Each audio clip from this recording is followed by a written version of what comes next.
longest running jazz club? Where it is? No, I have no idea. Jazz club, probably in Toronto. I have no idea, no. Jazz club? I have no idea. Is it the Yardbird Suite? Yeah. Oh my god. Do you guys listen to jazz? Yeah, I do actually. Yeah, I love jazz.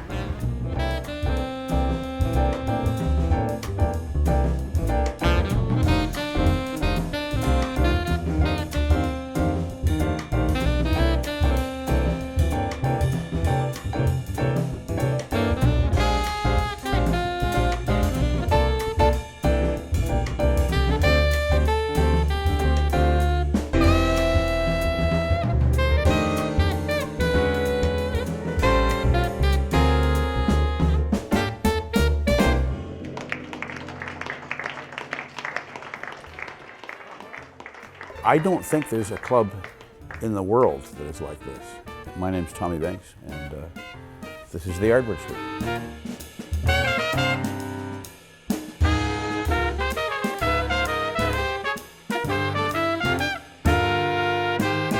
Happy 50th Yardbird.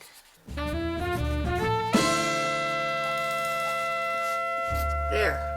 What had been popular music, the hit parade as it was called then, beginning in the 1930s and lasting until into the 1950s, was very largely jazz influenced. It wasn't jazz. I mean, there was some jazz, but most popular music was very heavily influenced by jazz. And so most of the people who worked in the commercial end of the music business, in the traveling bands, in the shows, and there were a lot of traveling bands in those days, were jazz-oriented people. And so, in that sense, jazz had a larger audience then, in the 30s, 40s, and early 50s, than it does now.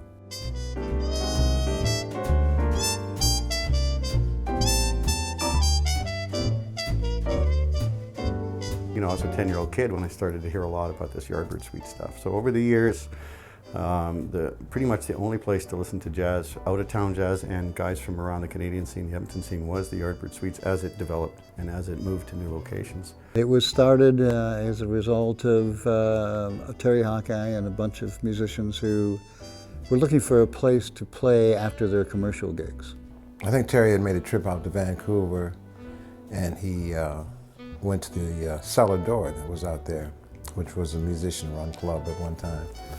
And he came back and he was so excited about it and telling us about it and everything. So he said, hey, why don't we do that here? He said, that's why I called you guys together, you know.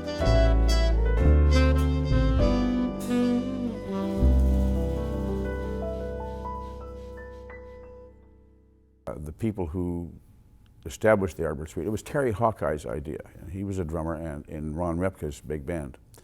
And he convinced a number of his colleagues in that band. The people who started the Yardbird Suite were Terry Hawkeye and Ron Repka and Ray Magus and Zen Magus and Gary Nelson. Oh, and Ken Chaney. He was the pianist in Ron Repka's band and also played the saxophone.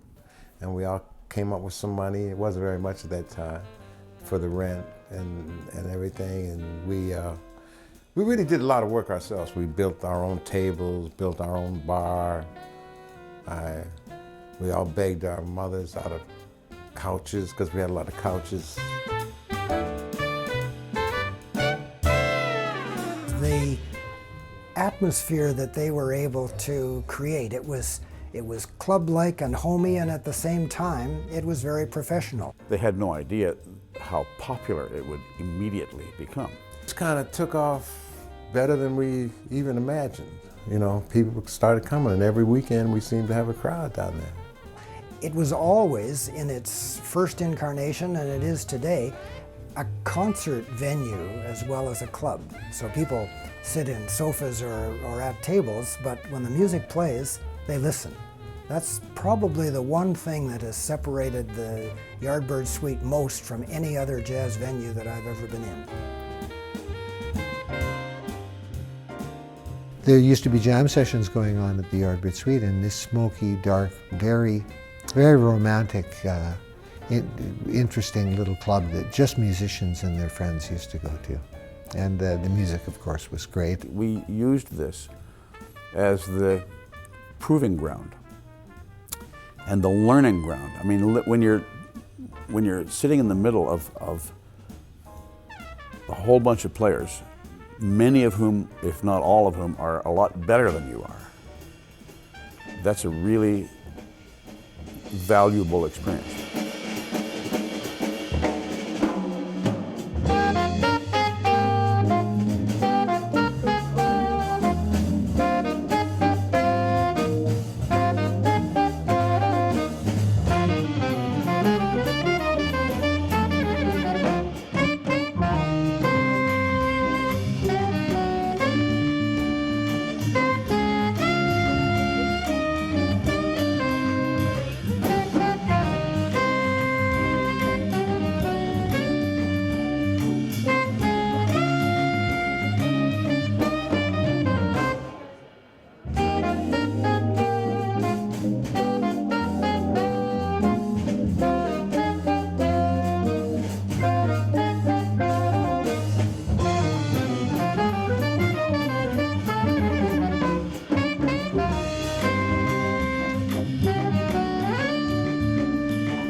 It's all based on Charlie Parker.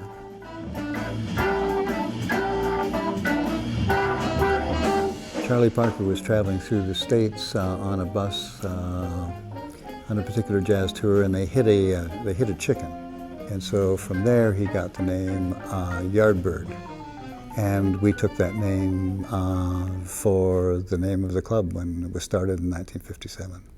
It came into being around the era that bebop was prevalent in the jazz world. It was a fresh sound, and bop obviously is named for the syllables that go along with the phrasing within the idiom.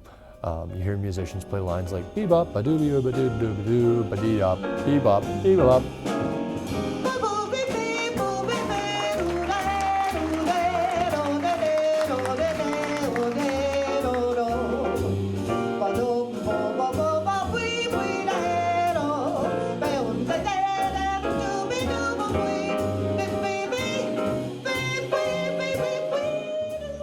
They don't ever have their worst gig at the Yardbird Suite. They might have their best, because the minimum performance here is always of the creative. You know, it's a very demanding but a very tolerant audience that comes, and the artists know that it's a place to play art and not have to worry about the commercial aspect as much.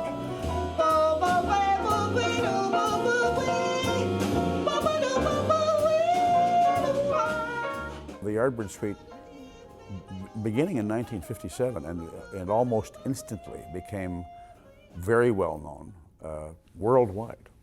When the people from, you know, the Ted Heath band came here, from England, they knew about the Yardbird Suite because word travels. So in those days, the territory bands and the traveling bands and the touring bands and the musicians from the pit orchestra of My Fair Lady or the Minneapolis Symphony, when they came here, all knew about the Yardbird Suite.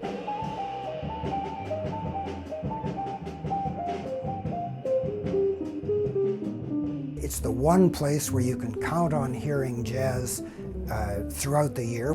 This club is unique because it has always been the case in this club from day one that the audience understood, or were made to understand, that they didn't come here to talk and yell and drink and have a good time. The audiences in Edmonton listen to the music, and they show respect by not laughing and screaming and talking intrusively during the performances. So musicians love playing here. It constitutes a sort of home as well as head office for jazz musicians in Edmonton.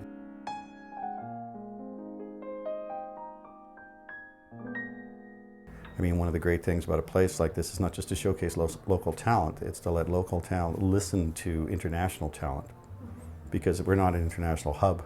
but we're now a great whistle stop, and the Yardbird provides that. It's a definite whistle stop for great acts. It has a reputation among musicians and a very limited reputation outside because it's always been a small venue. So the way it was able to spread was really mostly word of mouth, and that's mostly among musicians. I remember when Joni Mitchell played at the Yardbird Suite in the very early days. You know, she was a student in Calgary at the time, I think. And there aren't very many well-known jazz musicians in Canada who haven't played here. Edmonton should be very proud of this place.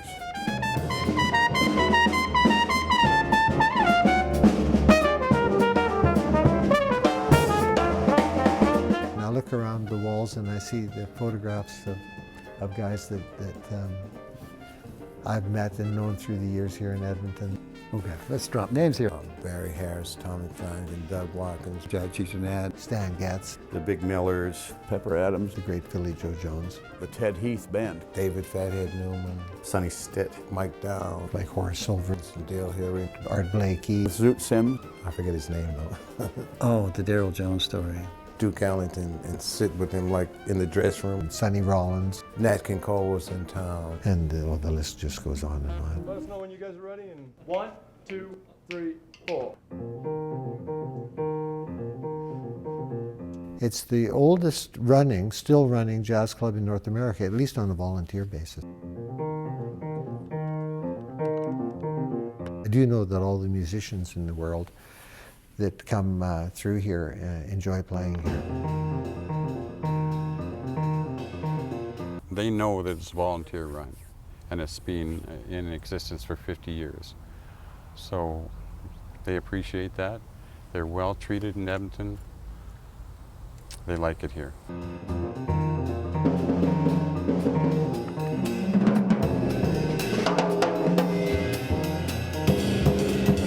This is a real jazz city. A lot of musicians who are Edmontonians, this is their base.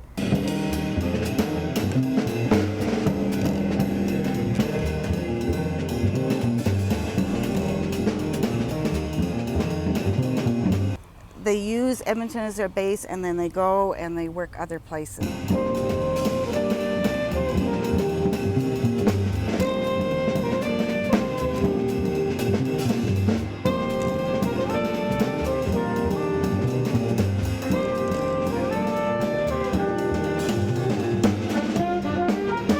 They work in New York, or they work in Europe, or they work in Montreal, but they always come back to Edmonton. And that, to me, gives us a real richness of culture here in the city that you won't get in many, many cities.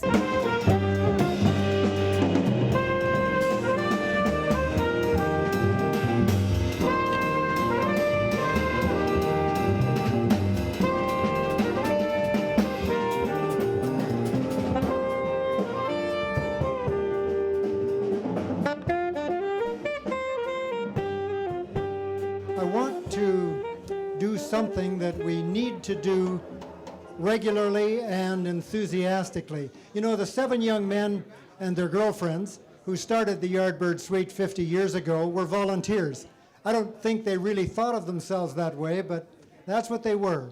And it is still today volunteers who make this place work, who make it the wonderful jazz club that it is. So join me in welcoming and thanking the volunteers. Well, if it wasn't for clubs like this, there wouldn't be jazz. Jazz has certainly now moved on, indeed, to be in concert spaces. But I think any true jazz lovers will tell you that the moments that they remember the most and the ones they still appreciate today are the ones that are in small venues that are more intimate. And so this club is invaluable in that regard.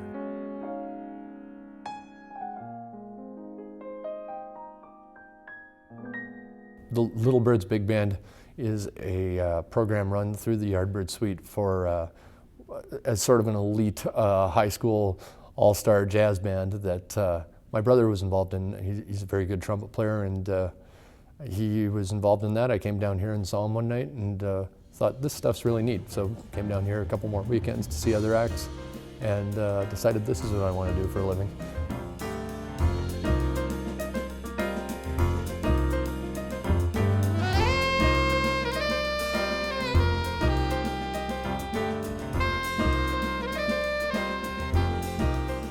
musicians like myself, it's extremely important that they have a jam session every Tuesday, which is a great opportunity for young musicians to have an opportunity to play with older musicians. They run the Little Birds program, which myself and several other musicians in Edmonton came up through. And I'm really glad now one of my, I guess he's my grandnephew, one of my sister's sons is now one of the little Yardbirds here. Oh. Right. So I think that's part of my legacy, you know.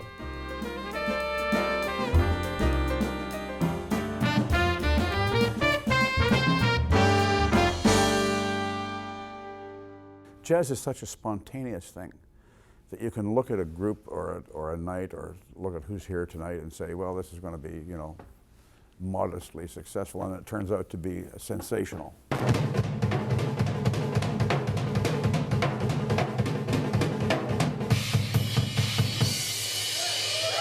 There's an aspect of playing jazz music in a club, in a music club where the acoustics and the piano are good, and you're with your friends in a relaxed situation where I think jazz music has the potential to be at its highest level.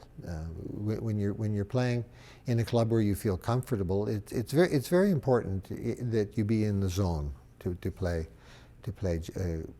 jazz music to the level that one aspires to. Every concert, every session, every set of every concert is memorable in its way, because it will never happen again. That's the only time it's ever going to happen. It never happened exactly like that before, and it will never happen exactly like that again.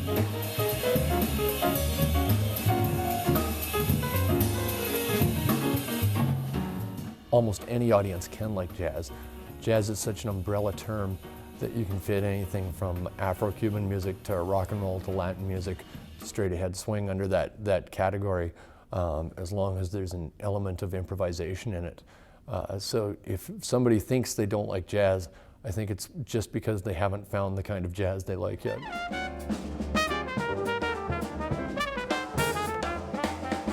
When Western music began, this or this were the only two acceptable harmonies. Right. You couldn't do this. That was regarded as, ah! This was not okay. Only this, because of its purity. Or this. That's all. No other harmony was okay. If you listen to Gregorian chant, there's only perfect fourths and perfect fifths. Right. No other note could get in there because it destroyed the purity of it. No, we've come a long way since then.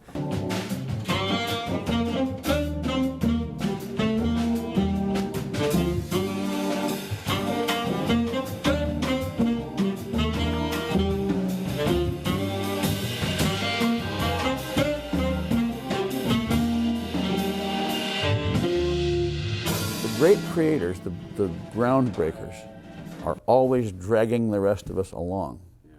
And we have to learn, well, geez, I guess that's okay. And it takes a couple of generations.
I think it provides a great opportunity for young musicians, for young people to learn about jazz. I think it's a very important part of the community. And so I see us being here forever. It's a lovely room to play in. Most jazz clubs that are not privately owned are not this nice. I would like to see it reach more of a mainstream audience, and I think it does a very good job of doing that already. In a club like the Yardbird Suite, where everything is more relaxed and one feels more at home, and the potential for great jazz moments, of course, are far greater.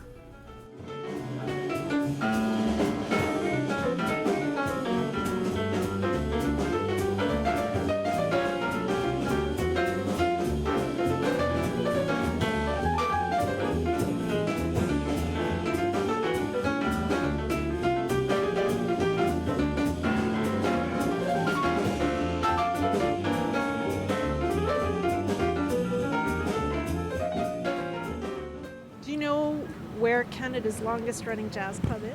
The Yardbird? Yes. Have you ever been to the Yardbird Suite? Yeah, I went actually my first time last Tuesday for open stage. For the jam session? For the jam session, yeah.